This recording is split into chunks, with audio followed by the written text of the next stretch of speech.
Hoy vamos a meternos de lleno con tres conceptos que, aunque a veces no se vean a simple vista, en realidad dan forma a casi todo en nuestra sociedad. Hablamos de estrato social, de élite política y de ideología. Son, digamos, los cimientos que explican cómo se organiza el poder y por qué las cosas son como son. Empezamos. Esta es la gran pregunta, ¿no? Y la respuesta, ya les adelanto, no tiene que ver con la suerte o el azar. Detrás hay una estructura, una muy bien montada, que existe en todas las sociedades. Para entender esto, tenemos que empezar por la base, por cómo nos organizamos como colectivo. A ver, lo primero que tenemos que hacer es quitarnos de la cabeza esa idea de que la sociedad es como un campo de juego llano donde todo el mundo empieza desde el mismo sitio.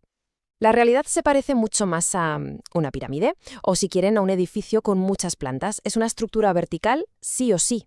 Pensemos en eso, en la sociedad como un gran edificio. Lógicamente, no todo el mundo vive en el ático de lujo. De hecho, la inmensa mayoría de la gente se distribuye en los pisos de en medio y en los de más abajo. Y esta división en capas, en estratos, no es para nada casual. Es la estructura fundamental sobre la que se construye todo lo demás. ¿Vale? Entonces, ¿qué son estas capas exactamente? En sociología se les da un nombre muy concreto que nos ayuda a entender para qué sirven: el estrato social. Ojo, la clave aquí es entender que no hablamos solo de dinero, ¿eh? Un estrato social es un conjunto de personas que ocupan una posición parecida en esa jerarquía social. Y esto lo que crea es una especie de cultura compartida entre ellos, mismos valores, estilos de vida similares y sobre todo un nivel de influencia y de poder muy, muy parecido. Y aquí es donde la cosa se pone interesante. ¿Qué es lo que nos coloca en un estrato o en otro? Pues como vemos, no es solo la riqueza, hay muchos más factores. Cosas como la profesión que uno tiene, el nivel de estudios, el poder político o incluso, fíjense, tener talentos excepcionales. Todo eso es lo que determina en qué piso de ese edificio social vivimos. Claro, la pregunta del millón es, ¿estamos condenados a quedarnos en el estrato en el que nacemos? ¿O es posible, coger el ascensor y cambiar de planta? Pues la respuesta es que depende del sistema. En los llamados sistemas abiertos, que en teoría es el modelo de nuestras sociedades modernas, sí que existe la movilidad social. La gente puede subir o bajar. Pero por otro lado hemos tenido sistemas cerrados, como el ejemplo histórico de la esclavitud, que son totalmente rígidos. Donde uno nacía, ahí se quedaba para siempre. Vale, ya tenemos clara la estructura de capas de la sociedad. Ahora vamos a mirar arriba del todo, a la cima de esa pirámide. ¿Quién vive en el ático? Y en ese ático del edificio social, pues no hay una multitud. Lo que hay es un grupo muy selecto. A este grupo lo llamamos la élite política. Y la palabra clave aquí es, sin duda, minoritario. Son muy pocos, pero su estatus y su capacidad de influencia son enormes en comparación con el resto de la sociedad. Gaetano Mosca, que fue uno de los padres de la teoría de las élites, lo resumió de una forma brutalmente clara con esta frase. Según él, la división más básica en cualquier sociedad, da igual la época, es siempre la misma: una clase que manda y una clase que obedece. Y esto, decía él, es una constante histórica. La idea central es esta. Arriba, un grupo pequeño y muy organizado, la élite. Abajo, una mayoría enorme y desorganizada, la masa.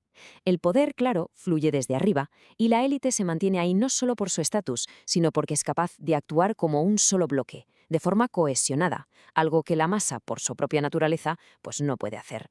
De acuerdo. Tenemos una estructura de capas y una pequeña minoría en la cima. Pero, ¿cómo es posible que esto se mantenga? ¿Por qué la mayoría acepta este reparto tan desigual del poder? La respuesta está en una fuerza que no se ve, pero que es increíblemente poderosa: la ideología. Porque seamos claros, a largo plazo, la fuerza bruta no basta. Hace falta algo más sutil, pero mucho más potente, para que la mayoría acepte el sistema como algo normal. Y esa herramienta es, precisamente, la ideología. Es el conjunto de ideas, de creencias y de valores que se nos presenta como la forma correcta de ver el mundo. Su función principal es esa: legitimar la estructura de poder que existe y justificar las acciones de la élite que está en la cima.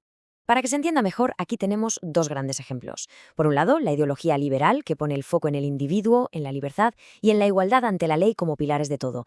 Y por otro, una visión completamente distinta, la ideología marxista, que entiende la propia ideología como un arma de la clase dominante para mantener su poder y enmascarar la explotación sobre la clase trabajadora. Bueno, pues ya tenemos las tres piezas del puzzle: estrato, élite e ideología. Ahora vamos a juntarlas para ver, por fin, la foto completa de cómo funciona el poder. El mecanismo, en resumen, funciona así. Primero, la sociedad se divide en estratos. Arriba del todo, una élite política toma las decisiones. Y para que todo este sistema sea aceptado por la mayoría, se promueve una ideología que lo justifica, que lo presenta como algo natural, necesario o incluso como lo más justo. Así que, a partir de ahora, cuando observemos un debate político, una nueva ley o incluso una simple moda cultural, podemos hacernos las preguntas correctas. ¿Qué estratos sociales están implicados aquí? ¿A qué élite beneficia esto? Y, sobre todo, ¿qué ideología están usando para justificarlo todo? Entender este mecanismo no solo sirve para ver el mundo con más claridad, sino que es el primer paso para comprender la verdadera naturaleza del poder.